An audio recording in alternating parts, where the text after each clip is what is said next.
Hey everyone, I wanted to give you a quick update this morning of all of our berries since we gave them a good feeding of the Espoma berry tone. Now I showed you the squirrels because we have far more in the yard, but a lot of them run when I come out, but we have some that are try to be bad. But I had to do something to our strawberries because I noticed a lot of squirrels over here. So I figured what they were trying to do. So I actually had to get a little bird netting and place over them.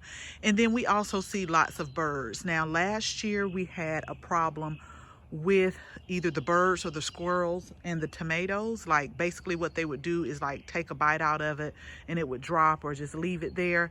So I don't know how I'm gonna rectify that problem this year with the tomatoes, but we had so many nice cherry tomatoes last year. So let me go over here and I'll show you what we had to do.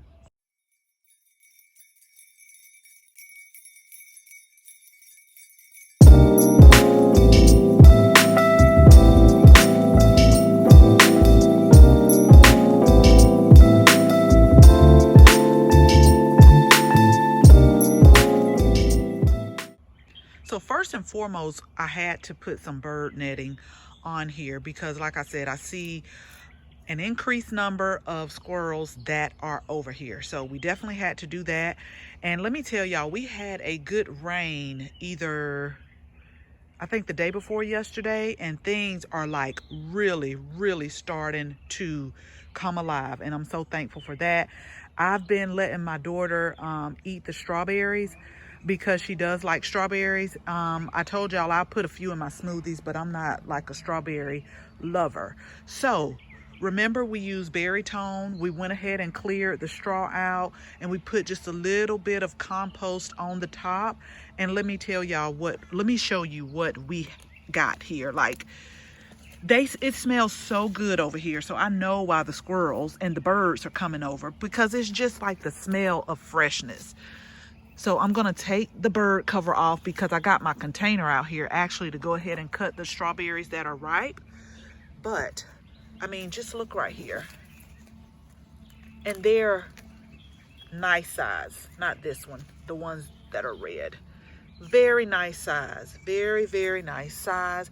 And I can say that I like them being on this straw because if you keep them on the dirt, like I noticed sometimes before, they'll start to rot.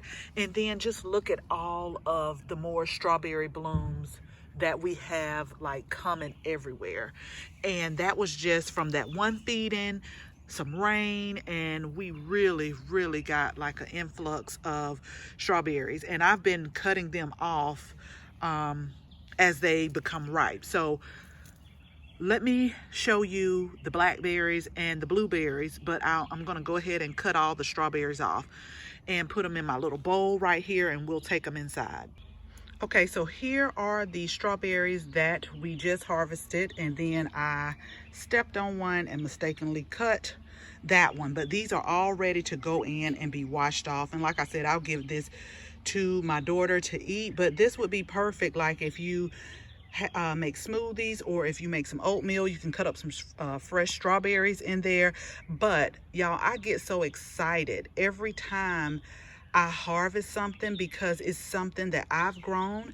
I know exactly what I did to it, exactly what I put on it, and just the freshness just by itself makes it all worth it. Like, this is truly like garden to table. It does not have to travel thousands of miles to get to where I need to buy it. And you pick it at its peak harvest and you just take it inside and eat it. So that's why I said it's so worth it. And just the feeling that you get knowing that you've grown your own is just, I don't know, I just can't explain it. So I just wanted to show you what I have harvested.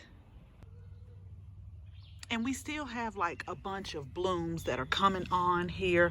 I only left like a couple on just to ripen a little bit more. But if you could see through the bird netting, we got some big ones, some more big ones coming on. And so the only thing that I found was a snail. So I'll come back through probably this evening and just go ahead and put a little bit of diatomaceous earth down. But I do think that the bird netting is helping out a lot, because we have lots of birds, lots of squirrels. So we did the same for our blueberry plant. This is the bushel and berry eucalyptus blueberry, but I'll make sure I link that video. Started out real small.